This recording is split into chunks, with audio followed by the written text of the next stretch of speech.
bonjour, bonsoir.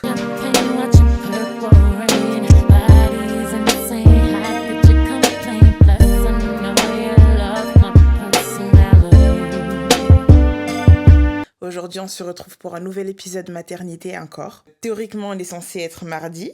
Les vérités qu'on ne te dit pas pendant la grossesse. Ce sont des choses que j'aurais aimé savoir. J'ai tout écrit en brouillon là-dedans, mais tout est structuré dans le téléphone, donc pardonnez-moi si vous me voyez utiliser mon téléphone. Petit disclaimer, je ne parle pas d'accouchement là-dedans directement. Il y aura un épisode vraiment dédié à l'accouchement et tout le travail. Là, c'est vraiment tout le processus, des choses qu'on ne vous dit pas, du début jusqu'à terme. Après, à partir de l'accouchement, de toute façon, je coupe court. Second disclaimer, prenez ce qu'il y a à prendre. C'est pas parce que j'ai vécu ce que j'ai vécu que tu vas forcément les vivre. J'espère que ma façon d'être ne va pas choquer. Et du moins, si elle choque, ce n'est pas grave parce que c'est moi. Je vous raconte ce que j'ai vécu moi et ce que j'ai ressenti à ce moment-là.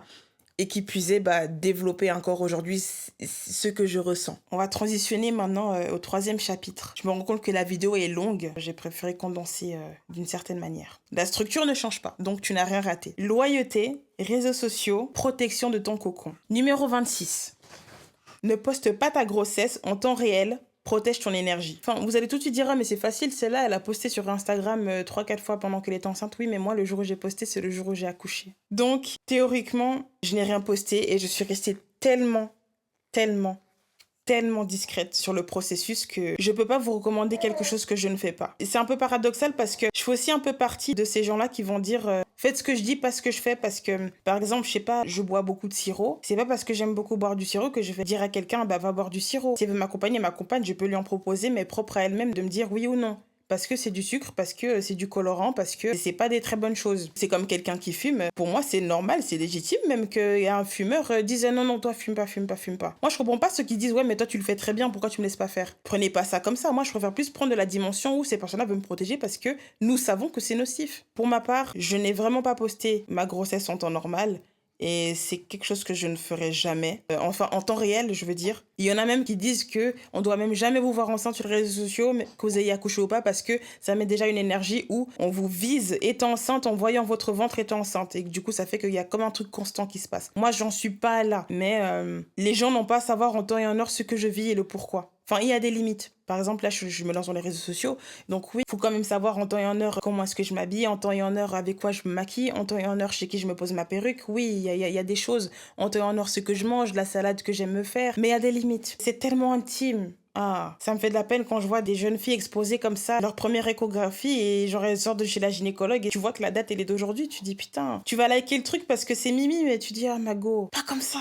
T'inquiète pas, je voulais pas forcément le savoir et c'est ok. Des fois je me demande est-ce que c'est peut-être vouloir de l'attention ou quelque chose comme ça. Moi je suis quelqu'un d'abord qui aime le partage et je me trouvais tellement jolie étant enceinte que pour moi il fallait que je prouve. Voilà, il fallait que je prouve que j'étais jolie mais j'ai attendu. J'ai attendu d'accoucher et quand j'ai accouché, j'ai prouvé. Et la photo, elle a pop-up et puis on adore. 27. L'attente devient insupportable dès le 3e mois. Il y a un temps où plus vite tu sais que t'es enceinte, plus vite l'attente elle est longue. J'ai eu l'impression que c'est quand même passé vite. Enfin, c'était long, mais c'était quand même rapide parce que j'ai appris à 2 mois et demi que j'étais enceinte. Il y avait quand même 2 mois qui étaient passés et sans que je m'en aperçoive. Tu veux parler, bébé? Je sais pas comment expliquer. En fait, j'avais d'autres choses à m'occuper que de tout de suite penser au bébé parce que comme je vous disais, il y avait beaucoup de choses qui n'étaient pas en place. T'avais ce truc-là où je me disais, bon, j'aimerais bien penser au bébé, être focus sur le bébé, mais à quoi bon? De toute façon, les choses prioritaires sont même pas en place, donc mets ça de côté et c'est proche du terme que tu vas commencer à y réfléchir. Mais même dans ça, par moment, le soir, je me disais, oh, je suis pressée de rencontrer le bébé. Je me demande à quoi il va ressembler. Est-ce que c'est une fille? Est-ce que c'est un garçon? Est-ce qu'il va beaucoup pleurer? Est-ce qu'il sera gentil? Est-ce que l'accouchement sera difficile? Est-ce que je suis prête à subir l'accouchement? Est-ce qu'on va devoir me faire une césarienne? Est-ce que... Et dans tout ça, t'as déjà les gens qui te posent des questions et t'es à même de pouvoir les répondre parce que toi-même, il y a des choses que tu ne sais pas et du coup, ça met du suspense et t'as envie de rencontrer. Des fois, tu te dis, mais est-ce que je vais pleurer le jour de l'accouchement? Comment est-ce que ça va être quand on va me donner le bébé? Est-ce que... Finalement, que des est-ce que... Et tu refais le monde comme ça. Pendant tout le processus, à partir du moment où tu es en grossesse, tu te fais le truc. Et encore plus frustrant pour celles qui malheureusement décident d'interrompre leur grossesse ou celles qui finissent par perdre le bébé en cours de route, que ce soit le jour de l'accouchement ou pendant le processus, parce que t'as ce truc-là où finalement elles ont été privées de voir ce jour-là arriver. Et c'est frustrant.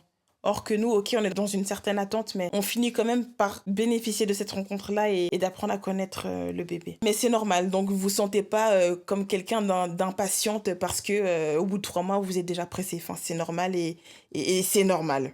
C'est comme ça, c'est normal. Numéro 28. Ne juge jamais le bébé de quelqu'un d'autre. Tout finit par se retourner un jour. Moi, il y a des choses que j'aime bien vanner, mais je suis pas quelqu'un qui a beaucoup d'humour noir. Moi, c'est vraiment l'humour tranquille de surface. Monsieur me regarde bizarrement. Ah bah tiens. Bah c'est vrai, je suis pas quelqu'un qui a... Non, bon, en bonne camerounaise, je peux des fois avoir la malbouche, comme on dit, parce que on m'a cherché. Donc, quand tu cherches une camerounaise, tu faut faire comprendre à la personne que, gars, il y a les limites. En fait, on t'attaque, tu contre-attaques. Est-ce que tu comprends? C'est de ça qu'il s'agit. Mais il y a des choses que, par valeur, on ne fait pas.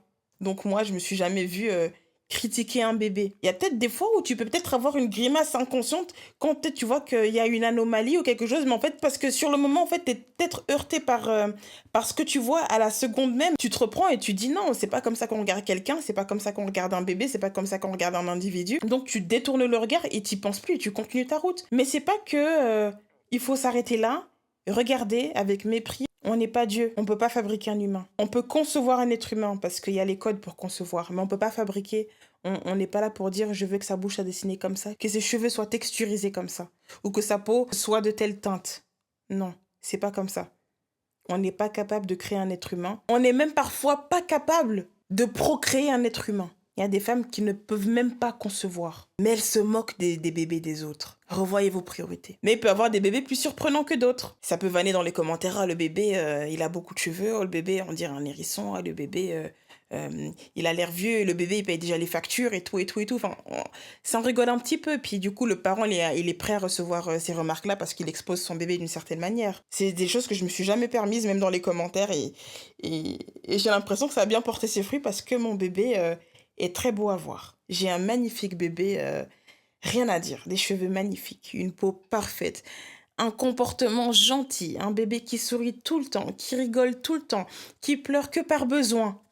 Donc, Dieu m'a béni. Franchement, t'as ce truc-là où c'est parce que c'était écrit que ça devait se passer comme ça par rapport à cette première grossesse. Et en plus de ça, je me suis même pas sentie voler ma beauté parce que j'ai aussi passé une belle grossesse où je n'avais pas un masque de grossesse en ma défaveur. C'est pas encore, tu vas dire, toute ma beauté a été enlevée pour donner à mon futur bébé. Non.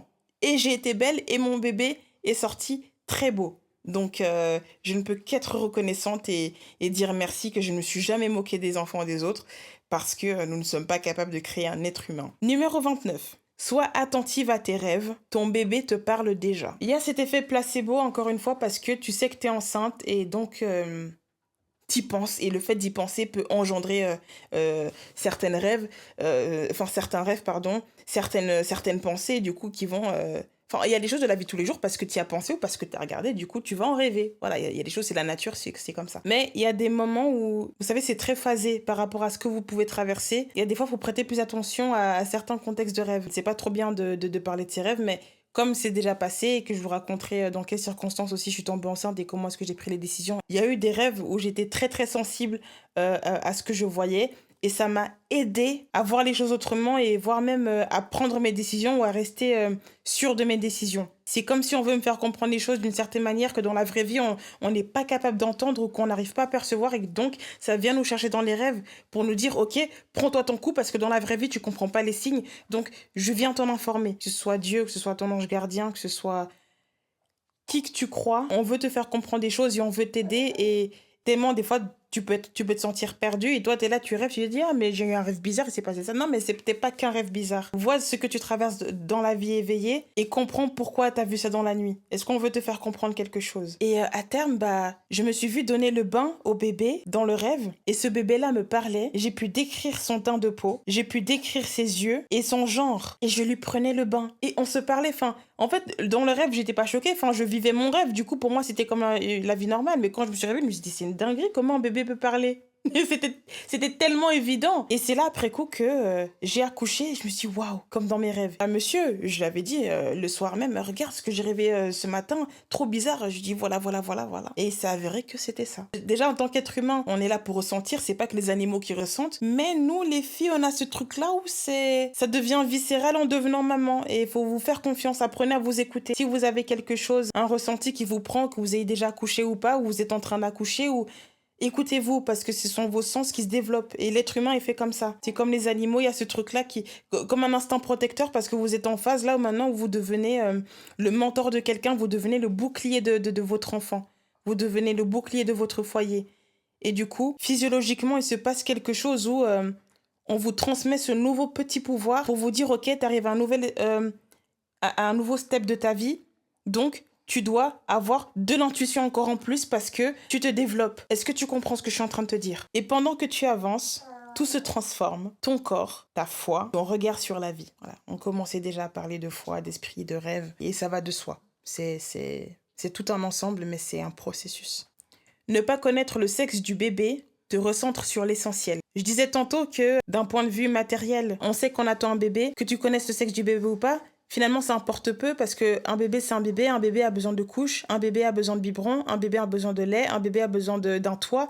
Donc, peu importe ce que tu attends, dans tous les cas, un bébé, ça reste un bébé. C'est pas parce que tu vas apprendre que c'est un garçon que ta machine va coûter moins cher ou plus cher qu'une autre parce que c'est pas une fille que tu attends et vice-versa. Mais d'un point de vue spirituel et énergétique, ça fait aussi sa différence. Comme je vous disais, j'ai eu une légère frustration quand monsieur a dit qu'il souhaitait connaître le sexe du bébé le jour de l'accouchement. Mais finalement, je me suis rendu compte aussi pour moi que c'était thérapeutique parce que de par mon vécu et avec tout ce que je vais vous raconter au fur et à mesure du temps qu'on va passer ensemble sur cette plateforme, j'ai eu beaucoup de manquements et de contacts difficiles envers certaines personnes, notamment ma maman biologique. Tout se passe bien dans le sens elle vit, elle est en santé, tout se passe bien, gloire à Dieu. Je touche du bois. Les contacts n'ont pas été toujours faciles. C'est comme si j'importais cet aspect-là de ma vie et que je l'amenais à ce qui allait m'arriver en me disant j'ai peur d'avoir une fille, j'ai peur d'avoir une fille, j'ai peur d'avoir une fille. Pourquoi? Parce que je vois les relations que j'ai avec ma propre mère et j'ai peur de reproduire ce qu'elle fait. Dieu sait ce qu'il fait, qu'il apporte une fille ou un garçon. Dieu n'est pas Dieu pour rien. Voilà, moi étant très croyante, rien ne se fait pour rien et finalement je suis tellement contente de ne pas avoir su le sexe du bébé parce que ça m'a aidé à faire un travail sur moi-même. C'était comme si finalement si je savais que c'était une fille, est-ce que j'aurais peut-être eu plus de rétention parce que je sais que c'est une fille qui va arriver et du coup je mets déjà une distance émotionnelle. Or que là non, c'est un bébé qui va arriver et ça a besoin de surtout beaucoup d'amour, ça a besoin de parents présents et surtout sa maman. Et il s'est avéré que j'étais prête à recevoir. Fille comme garçon, j'ai reçu et le travail en lui-même s'est bien passé, le travail sur moi-même et je suis très fière de moi par rapport à ça. Et je sais que je serai en capacité de ne pas reproduire ce que j'ai vu. Après, aucun parent n'est parfait. J'ai mes défauts. Peut-être que je veux vieillir avec certains défauts. Mais ce genre de défauts-là, je sais que je ne les retransmettrai jamais. Numéro 32. Les nuits deviennent dures à partir des 7 mois et demi. Ton ventre se développe, ton esprit est un peu plus stressé parce que tu sens que les choses approchent. Du coup, tu peux avoir des nuits beaucoup plus agitées. Tu vas te réveiller un peu plus souvent. Tu auras un peu plus de... J'ai pas envie de parler de troubles alimentaires parce que à ce moment-là, tu es enceinte. Donc, ton alimentation, elle est différente. Mais voilà, j'avais l'impression d'être comme un hibou. Je me réveillais la nuit, je mangeais la nuit énormément, de plus en plus. Et je dormais toute la journée, parasité par les démarches qu'il fallait faire et tout. Donc, des fois, j'étais prise comme ça et du coup, j'avais des sommeils agités. C'était des pics de sommeil d'un coup, je dors énormément, puis d'un coup, je dors très peu. On va me dire, mais repose-toi, t'es à terme, c'est pas bon, repose-toi, alimente-toi mieux, alimente-toi mieux. Donc là aussi, c'est désagréable. Pourquoi? Parce que ton ventre grossit, ça a plus de poids. Tu te couches sur la gauche, c'est pas bon. Sur la droite, c'est toujours pas bon. C'est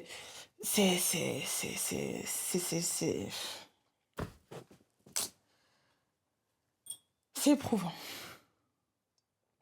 C'est éprouvant de par les cours que tu prends aussi chez la sage-femme, dans les cours de préparation d'accouchement. Tu te dis non mais la dame elle m'a dit que si je me mets comme ça c'est pas bon pour le bébé parce que du coup t'as peur de faire du mal à ton bébé qu'il soit plié d'une certaine manière mais du coup toi aussi t'es pas bien donc t'essaies de trouver ce juste milieu. En tout cas monsieur m'a fait un super geste d'amour. Il a eu la superbe idée de me dire écoute bébé, moi je te propose qu'on investisse sur un coussin de grossesse. Puis moi, comme d'habitude, ah mais non, t'inquiète pas, dépense pas ton argent, machin, on a mieux à faire et tout. Non, non, non, t'inquiète pas, ça me tient à cœur que tu dormes bien et tout. Non, non, du coup, il m'a laissé choisir mon coussin, la couleur, le gabarit du coussin et hop, on a commandé. Ça m'a beaucoup aidé. Franchement, ça m'a beaucoup aidé. Ça, voilà, tu vas caler ton ventre d'une certaine manière, tu vas pouvoir caler ta jambe d'une certaine manière sur le côté. Et c'est difficile de trouver le sommeil dans ce genre de moment-là, mais vous savez que vous touchez la fin et c'est ça qui est satisfaisant. C'est dur, c'est là que ton marathon arrive à son paroxysme. C'est la fin, mais c'est une fin qui est quand même longue parce que c'est une fin qui se résume sur plusieurs semaines encore. Mais voilà, après ça finit par passer parce que c'est le processus et c'est comme ça. Et c'est ce processus-là qui fait que c'est un bébé bien en santé qui en ressort. Acceptez ce moment-là, dites-vous que c'est le temps d'un temps, mais c'est le temps quand même qu'il faut pour que les choses se passent bien, parce que quand le bébé sort trop tôt, ce n'est pas bon. Quand il sort très tard, bah au pire il sort quand il veut, mais l'essentiel c'est qu'il ait fait les étapes qu'il devait faire. Maintenant, après, s'il faut provoquer plus tard, bah on provoquera plus tard. Les médecins savent ce qu'ils font. Numéro 33. Tu vivras une grande remise en question morale et spirituelle. T'arrives à terme, justement. Tes nuits sont difficiles. Tes journées sont de plus en plus difficiles. Tu manques de patience. Tu manques d'énergie, tu vois que ton corps change et tu te rends compte que le bébé va arriver. Tu te dis, mais est-ce que tout est prêt? Est-ce que j'ai déjà ce que j'avais planifié pour la fin de la grossesse? Est-ce que la chambre du bébé est faite? Est-ce qu'on a déjà la maison? Est-ce que toute la grossesse, je me suis bien alimentée? Est-ce que je suis dans les bonnes conditions? Des est-ce que tu viens à t'en poser, mais est-ce que finalement je suis déjà bien préparée à être une bonne mère? Être une bonne mère, c'est quoi? Être une bonne mère, c'est d'abord se soucier. C'est pas d'avoir. C'est déjà quand t'as déjà le souci dans ton cœur, c'est déjà que t'es une bonne mère parce que tu prends conscience qu'il y a quelque chose qui est en train de process. Et ça, j'ai compris beaucoup plus tard. Mais je me suis sentie mauvaise très longtemps parce que j'ai pas encore ça, j'ai pas encore ça, j'ai pas encore ça. Comment est-ce que je vais faire? Comment est-ce que je vais faire? Du coup, t'es mauvaise, mais regarde dans quelles conditions tu vas accueillir le bébé. Et encore une fois, Dieu fait bien les choses et tout est écrit. Dieu ne m'a pas abandonnée. Il m'a vraiment pas abandonnée et je suis ultra reconnaissante de tout ce qui m'est arrivé. Et s'il fallait revivre la grossesse d'une certaine manière, t'as ce truc-là où je me dis non, j'aurais fait les choses autrement, dans la manière de tomber enceinte. Mais pour vivre la grossesse, oui, je pense que je me serais pas non plus infligé des pics de stress parce que c'est ça aussi qui a fait tout le stress engendré. Mais c'est finalement si beau à raconter et ça rend tellement plus humble, ça rend tellement plus mature, ça rend tellement plus en dessous. Mais pas en dessous dans le mauvais sens. En dessous en mode, je me rends tellement compte du monde par lequel on vit, je me rends tellement compte de la superficialité des choses, je me rends tellement compte de la vie et du monde et du processus que je me rabaisse pour admirer le truc parce que ça ne sert à rien même de prouver qu'on est trop en haut et qu'on sait tout. Enfin, faire preuve de se baisser et de s'humilier parfois, d'observer la situation, d'observer le monde. Pour moi, c'est même encore plus royal que de prouver, de se montrer au-dessus de tout le monde. Quelqu'un pour moi qui s'abaisse et qui observe est plus royal et respectable. Et c'est le recul que j'ai pris, franchement. Et si cette grossesse était à revivre, j'aurais revécu cette grossesse-là pareil, même par rapport au voyage. Même s'il y a des choses que je dois vous raconter par rapport à toutes les anecdotes que j'ai vécues. Mais j'aurais vécu pareil parce que c'est ça qui a fait la beauté de la chose et ma façon d'être aujourd'hui et ma façon de réfléchir, parce que sans ça, j'aurais pas pu vous conseiller. Parce qu'en fait, quand tout est parfait, tu ne peux justement pas conseiller parce que toi, tout a été parfait. Mais quand tu as rencontré des problèmes, tu sauras dire ah non, faites pas comme ça parce que moi j'ai vécu ça, donc prenez tel raccourci. Et j'en suis fière aujourd'hui de vous dire que je me suis cassé la gueule plusieurs fois. Il y a des choses qui sont inévitables et c'est comme ça et ce n'est pas grave parce que on doit tous passer par certaines étapes. Numéro 34. Retire tes piercings à temps. Comme je vous ai dit tantôt dans l'autre épisode, j'étais un peu frustrée de ce que le perceur m'avait dit, comment il m'avait reçu, alors qu'il m'avait même pas laissé terminer ma phrase, parce que du coup, je lui faisais part de ma grossesse, de la nouvelle de ma grossesse, puis tout de suite, il me dit, ah mais là, c'est bon, la grossesse, c'est pas une maladie. S'il avait vraiment besoin de me dire quelque chose tout de suite sans me laisser finir ma phrase, il aurait au moins pu dire alors félicitations, c'est super, c'est une magnifique nouvelle. Mais non, lui, la première phrase qui s'est pressé de me dire, au point de me couper la parole, c'est de me dire, bah la grossesse n'est pas une maladie. Ça fait que je me suis braqué. Enfin, en fait, j'allais de toute façon dans l'élan de partir me faire enlever les piercings chez lui, mais ça m'a braqué. Puis du coup, après coup, j'y ai repensé. Puis je me suis dit, c'est une dinguerie. Puis après, bref, j'ai laissé le truc. Il y avait d'autres cabinets où je planifiais de me faire enlever mes piercings, mais je procrastinais. Et ben, le jour où j'y est arrivé, et je suis arrivée sur le lit d'hôpital d'accouchement avec mes piercings. Il faut savoir que j'ai eu plusieurs piercings au téton et au nombril. Le nombril, le ventre commence à tirer, donc c'est pas bon, ta peau peut se déchirer, enfin elle peut mal réagir. Le nombril, ça encore, t'arrives encore à l'enlever seul avec une pince, mais le téton c'est fragile, tu peux te faire mal parce que ça croûte encore, même si ça fait depuis X années que t'as certains piercings, t'en as qui cicatrisent plus difficilement que d'autres, voire même cicatrisent jamais, mais qui a un certain entretien. Il s'est avéré que avec tout ça, tout ce stress, mes pensées, puis la procrastination, la fatigue et tout. Pour moi, c'était encore un effort supplémentaire de partir chez le perceur, mais je vais pas vous mentir que je me suis sentie très mal quand je me suis retrouvée devant les sages-femmes avec les piercings sur moi et en mode on fait comment. Mais je vais vous raconter tout ça dans une story time du jour où j'ai accouché et comment ça s'est passé, mais on me les a enlevés et puis tout s'est bien passé. Petit bonus, on m'a tout de suite après appuyé sur les tétons et puis le lait sortait déjà. Et c'était incroyable. Je m'étais dit waouh, genre j'ai du lait qui sort. C'était trop bizarre. Enfin bon. Numéro 35. Hydrate ton ventre. ta peau te remerciera. Je suis de carnation noire, donc de ce qu'on sait sur les personnes à peau noire, c'est qu'on a la peau plus épaisse, la mélanine aussi qui nous protège d'une certaine manière. On n'est pas non plus des invincibles, hein. Il y a des choses qu'on doit faire, comme notamment mettre de la crème solaire. Ça, on a été éduqués beaucoup trop tard, mais on finit par le savoir. Il y a encore d'autres qui ne croient pas à cette théorie-là en tant que personne noire et qui disent qu'on n'a pas besoin. Mais oui, il y a des choses dont on a besoin, d'où la crème solaire, par exemple. Mais c'est qu'un détail et ce n'est pas le sujet. Mais il y a des choses qu'on traverse tous. La grossesse, on finit tous par avoir le ventre étiré, qu'il soit hyper étiré ou pas beaucoup étiré. Ton ventre a supporté la limite.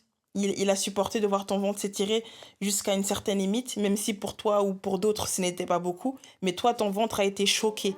Et donc, c'est important de pouvoir l'hydrater et d'éviter les craquements de peau. Ta peau, et toi-même te remerciera parce que finalement, ok, toi, ta peau, tu l'entends pas. Sur le coup, tu dis, ok, c'est que de la crème sur le ventre. Mais au pire, toi, tu vas te remercier parce que tu vas dire, waouh, genre, j'ai pas de vergeture. Des fois, c'est un coup de chance. Mais des fois, t'as surtout pas de vergeture parce que t'as pris le temps de t'hydrater. Donc, continue. Et qui dit vergeture dit complexe pour certaines. Pour moi, c'est hyper joli. T'as la peau qui est zébrée et tout. Et puis, en général, les mecs, ils adorent ça. Donc, c'est même pas un problème. Mais comme on n'est pas là pour vivre pour les mecs, et on vit d'abord pour soi, si tu n'aimes pas les vergetures, ne te mets pas dans une situation où tu seras propice à plus en avoir. Je dis pas qu'en mettant de la crème, tu n'auras pas du tout de vergetures. Je dis juste que ça prévient. Et ça réduit au moins le processus. Numéro 36. Le corps humain est parfait. Les études ne mentent pas toujours. On dit qu'il faut 9 mois pour que le ventre, le bébé se fabrique, se développe dans le ventre et tout. Puis au 9e mois, il y a des exceptions parce qu'il y a des bébés qui sont prématurés. Bref, il y a plusieurs exceptions à la règle. Mais le processus est quand même réel.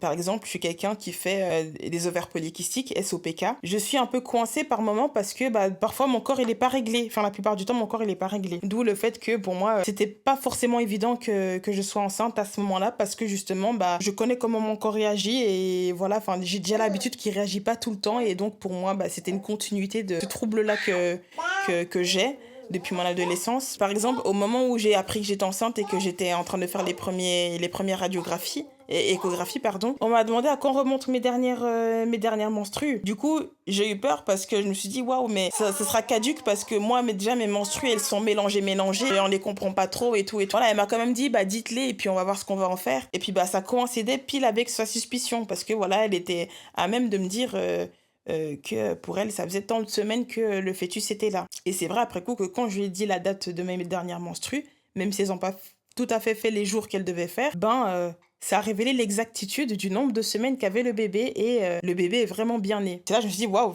les études, c'est physiologique, c'est pas que des mots, c'est vraiment tout un processus qui a vraiment été étudié. L'être humain, les chercheurs ont vraiment bien étudié sur l'être humain et sur le processus du corps de la femme et du processus de grossesse parce que, moi, je me suis dit que peut-être je serais une exception à la règle, mais non, tout s'est vraiment bien passé, le développement, la manière de bouger dans le ventre, la manière de grossir dans le ventre, le nombre de kilos et tout.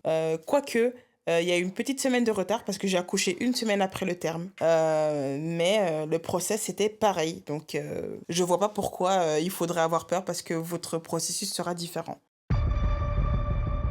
Au tout début, c'était même pas ça. Au tout début, c'est genre, ah mais t'as jamais accouché, tu sais pas ce que c'est que d'être mère. T'as jamais accouché, t'as jamais donné la vie. Donc en fait, d'abord, le problème, avant tout, c'est de se sentir minimisé parce qu'on n'est pas mère et qu'on n'est pas légitime de parler. Maintenant que je suis en train de devenir mère, on est toujours finalement pas légitime parce qu'on n'a pas accouché tant de fois.